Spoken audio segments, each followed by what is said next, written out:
आज के Hindi movie recap में आपका स्वागत है। हम 1997 से बुलाई गई फिल्म का एक पुनर्कथन करने जा रहे हैं। फिल्म लड़की की आवाज से शुरू होती है जो अब्रा सोयो और स्पेनिश कहती है, जिसका अंग्रेजी में अर्थ है अपनी आंखें खोलो। यह सुनकर कि एक युवा और बहुत सुंदर आदमी जिसका नाम सीजर है और वे कहानी का नायक है जो गहरी नींद से जागता है। जागने के बाद वह पूरे शहर में अपनी कार चला रहा है और शहर पूरी तरह से है। उसके अलावा शहर में कोई दूसरा व्यक्ति नहीं है। उसे अपने आसपास कोई नहीं दिखता। वह कार से बाहर निकलता है और किसी को खोजने के लिए शहर में घूमता है, लेकिन सब व्यर्थ। और फिर वह स्पेनिश में लड़की की आवाज सुनता है और गहरी नींद से जाग जाता है। लेकिन इस बार उनके बगल में उनके बिस्तर पर एक लड़की सो रही है। उसने उससे कहा कि उसे अपनी अलार्म घड़ी में संदेशों को रिकॉर्ड करना बंद करना होगा, क्योंकि जब वह उन्हें सुनता है तो वह नाराज हो जाता है। यह कहकर वह अपनी कार में घर से निकल जाता है और रास्ते में वह अपने दोस्त पलायो को उठा लेता है और वे एक साथ स्क्वैश खेलने जाते हैं। फिर वहां से दृश्य जेल में स्थानांतरित हो जाता है, जहां सीजर मौजूद है और वे एक मनोचिकित्सक के साथ सत्र कर रहा है। मनोचिकित्सक को उसकी कहानी बता रहा है। हम देखते हैं कि सीजर ने कृत्रिम मुखौटा पहना है और वे जेल में है क्योंकि उस पर हत्या करने का आरोप लगाया गया है। फिर फ्लैशबैक में हम सीजर की कहानी देखते हैं। सीजर की कहानी वहां से शुरू होती है जहां वे बहुत अमीर, आकर्षक और सुंदर है और एक लड़की को सीजर बहुत आकर्षक लगता है। वह एक प्लेबॉय है और वे हर लड़की के साथ फ्लर्ट करता है और कुछ ही सेकंड में अपना ध्यान एक लड़की से दूसरी लड़की की ओर कर लेता है। इस वजह से वह अपने लिए एक प्रतिष्ठा विकसित करता है और सीजर के जन्मदिन की पार्टी में एक प्लेबॉय के रूप में जाना जाता है। वह सोफिया नाम की एक लड़की से मिलता है जो सीजर की सबसे अच्छी दोस्त की प्रेमिका है, लेकिन उसे अनदेखा कर रही है। वह अब भी आदतन सोफिया के साथ फ्लर्ट करता है। वह उसे एक कमरे में खींच लेता है जहां वे बैठकर बातें करते हैं और देर तक हंसते हैं। पार्टी खत्म होने के बाद सीजर सोफिया को अपने घर ले जाता है और उसके बाद वे वहीं रात बिताते हैं, लेकिन उनके बीच कुछ खास नहीं होता।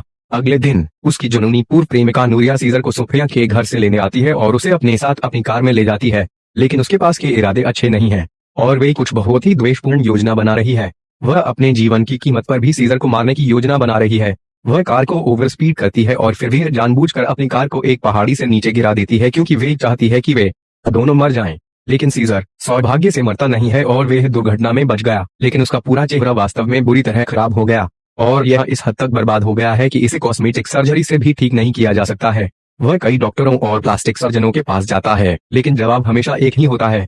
फिर उसे अपना चेहरा छिपाने के लिए कृत्रिम मुखौटा पहनने के लिए मजबूर किया जाता है। लेकिन जब वह सोफिया से मिलने जाता है तो वह उससे दूर भागने लगती है, क्योंकि उसका चेहरा इतना बदसूरत और भयानक होता है कि वह देखने की हिम्मत नहीं कर पाती है। वह आदमी जो अपने रूप रंग को लेकर बहुत आश्वस्त था और एक कैसानोवा, एक अद्भुत जीवन के रूप में अपना जीवन जीता था, लेकिन अब यह दुर्घटना के बाद इतना बदसूरत दिखता है कि कोई भी बदसूरत चेहरा नहीं देखना चाहता। बदसूरत बार्नेकल की तरह, जो इतना बदसूरत था कि सभी की मृत्यु हो गई।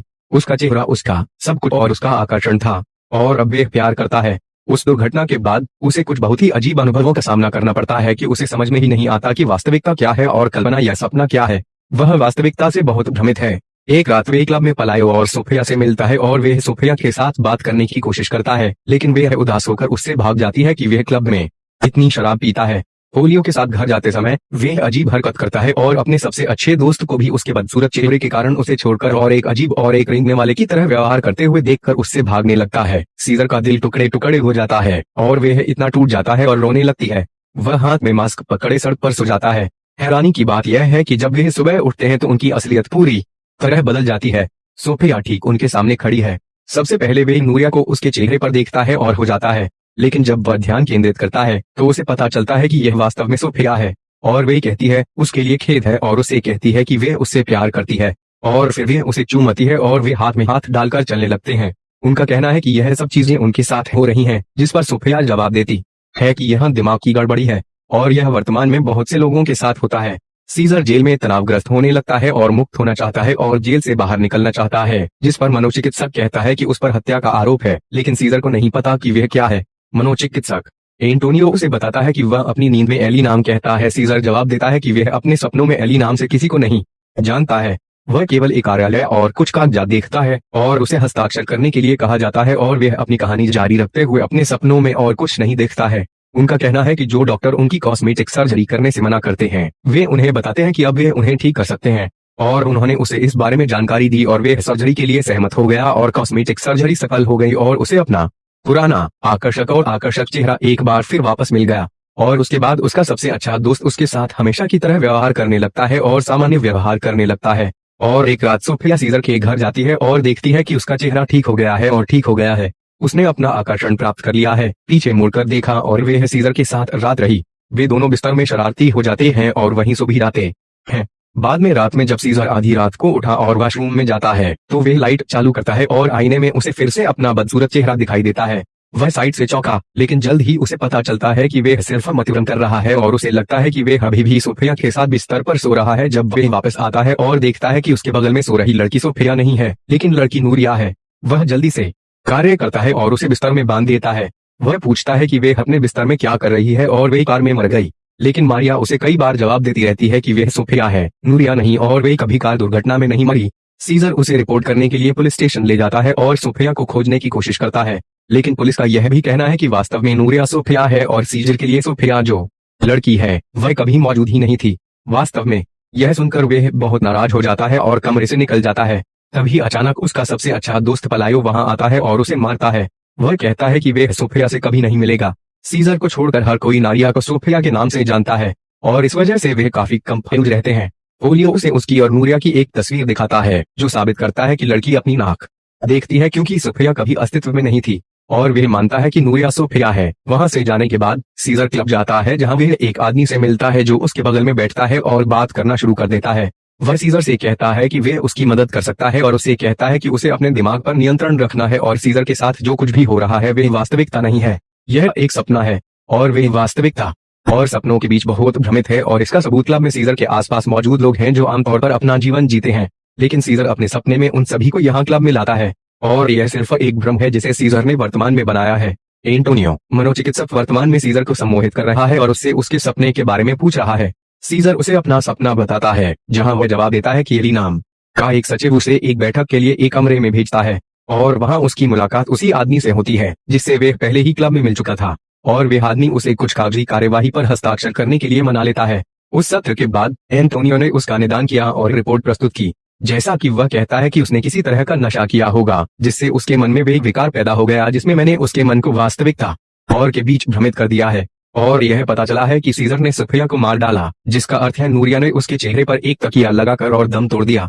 उसका एंटोनियो अपने अस्पष्ट दावों और बयानों में उसकी बात से निराश है क्योंकि सीजर द्वारा कहे गए एक भी बयान में कोई सबूत नहीं है, और वे वहां से चला जाता है।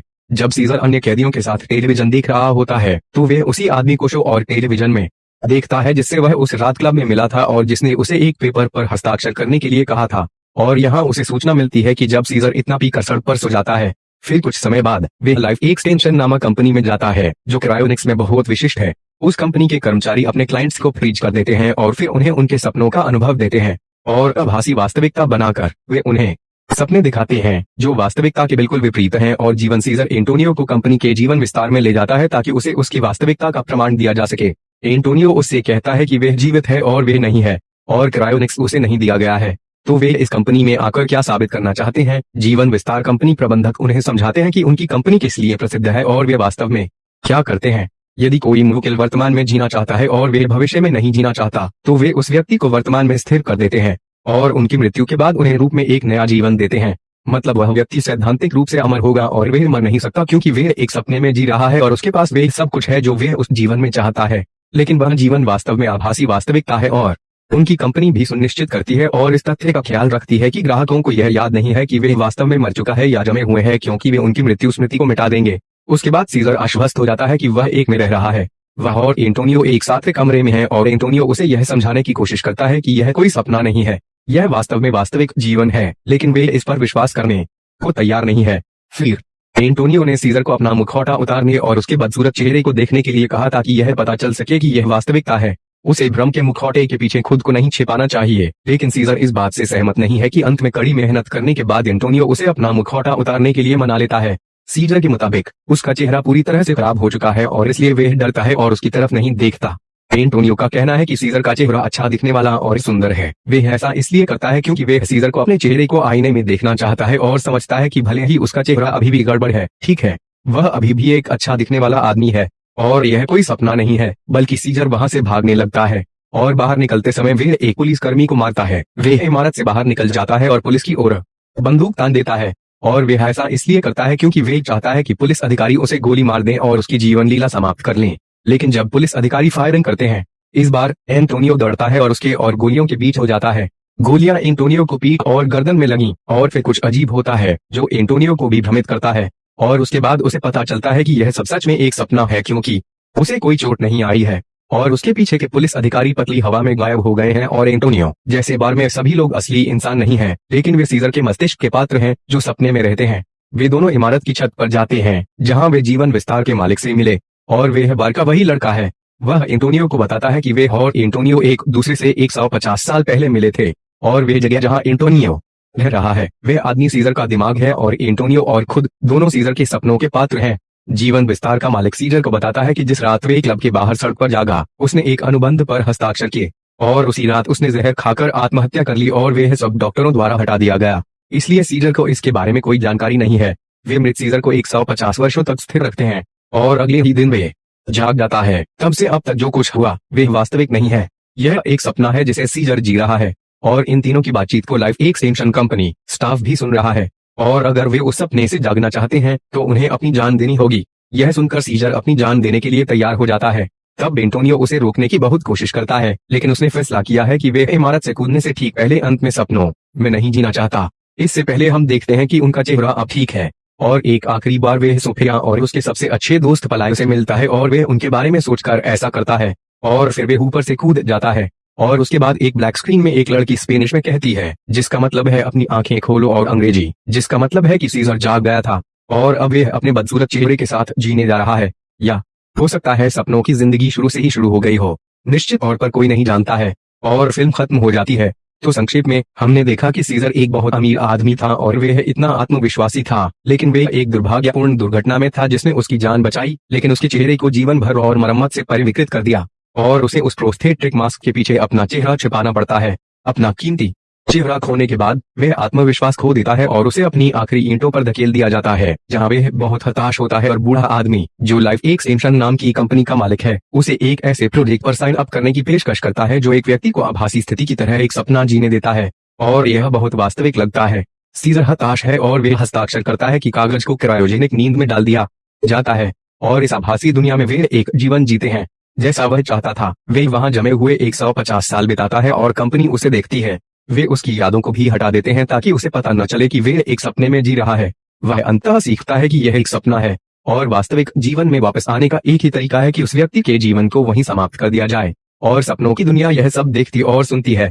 और वे अपना अंत करने के लिए एक छत से कूदने का फैसला करता है और वे करता है तो लेकिन स्क्रीन काली हो जाती है और वे फिर से जाग जाता है और हम अभी भी नहीं जानते हैं कि इस तरह की फिल्मों के बारे में अधिक स्पष्टीकरण देखने के लिए यह वास्तविक जीवन या चिकित्सा है या नहीं।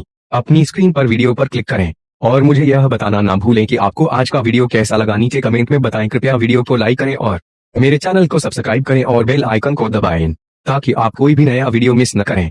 और वे आखिरी मैं कहूंगा, सुरक्षित रहो, अच्छी तरह से रहना। देखने के लिए धन्यवाद।